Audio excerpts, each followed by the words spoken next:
ด้อจ้ากินข้าวนำกันพ่อแม่พี่น้องทักทายสบายดีทักทายสวัสดีจ้ามื้อนี้เป็นอาหารบ้านเฮาคือเก่าเด้อจ้ามื้อนี้มาเด้อกินข้าวนำจอยรอบดึกหรือว่ารอบที่แจ้งรอบตีห้าทุกคนจ้ามาเด้อกินมื้อนี้จอยก็ได้อาหารเนาะทุกคนหรือว่าซีนหมูไปย่างตลาดได้ซีนหมูได้ใส่หมูแล้วก็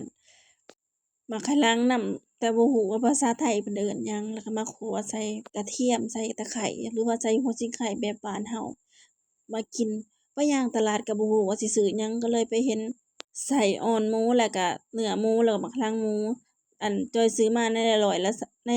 ราคา120 บาททุกคนพ่อบ้านก็ไปเฮ็ดงานบ่ฮู้ว่าสิหาหยังให้พ่อบ้านกินจอยก็เลย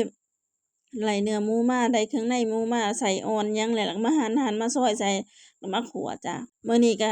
กินข้าวคนเดียวคือเก่าพ่อบ้านเพิ่นเลิกงานช้าจอยก็เลยอยากกินข้าวเพิ่นมาแล้วเพิ่นยังอาบน้ำอาบหยังจอยก็กินก่อนมาเด้อจ้ะทุกคนกินข้าวนำจอยกินข้าวรอบดึกเด้อค่ะ อยากบอกว่าขัวหมูมื้อนี้แซ่บทุกคนขัวหมูกินกับแจ่วปลากระเตา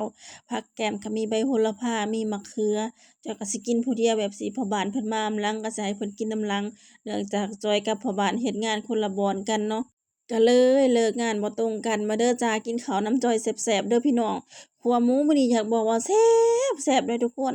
มันถือว่าแซ่บมันเป็นไส้อ่อนบ่ไส้มันบ่ขมเนาะทุกคนไผไหนเคยกินอาหารแบบสิคอมเมนต์บอกกันกับจอยเด้อ ส่วนมะม่วงนี่ทุกคนมักเอาไปเฮ็ดหยังแหน่จ้อยมักขัวมักต้มมักผัดเนาะทุกคนอยู่2 คนก็บ่ฮู้สิกินหยังกินก็บ่เบิดดอกทุกคนจ้อยก็สิฮ้อไปเฮ็ดงานนำกับข้าวที่เฮากินบ่เบิดเฮาก็ฮ้อไปเฮ็ดงานนำไปกินอยู่บ่อนเฮ็ดงานมันก็บ่อนเฮ็ดงานก็ประหยัดไปอีกมื้อหนึ่งทุกคนเอ้ยวิดแรงงานอยู่บ้านเพิ่นเมืองเพิ่นก็สู้เด้อทุกคนเอ้ยเฮ็ดงานแต่ละเดือนก็สิ้นเดือนก็สิ้นเงินคือเพิ่นว่าเนาะเงินเดือนออกมาคือกันกับเงินทอนทุกคนไผแหน่เป็นคือจอยคอมเมนต์บอกกันหน่อยเด้อจ้าไผมีวิธีเก็บเงินก็บอกกันแหน่คอมเมนต์บอกกันหน่อยเด้อจอยนี่ยอมแล้วตกมาในระหว่าง2 เดือนนี่บ่มีฮอดเงินเก็บจ้าทุกคนจ้ากินท่าพ่อบ้านก็บ่ออกมาจักเทื่อพี่น้องเอ้ยกินจนอิ่มพ่อบ้านจะได้ออกมาเนาะจ้ากินท่าบ่คือท่ากินแม่นบ่ทุกคนกินท่านี่สิเบิดได้อาหารเนาะทุกคนระหว่างกินท่ากับท่ากินนี่ทุกคน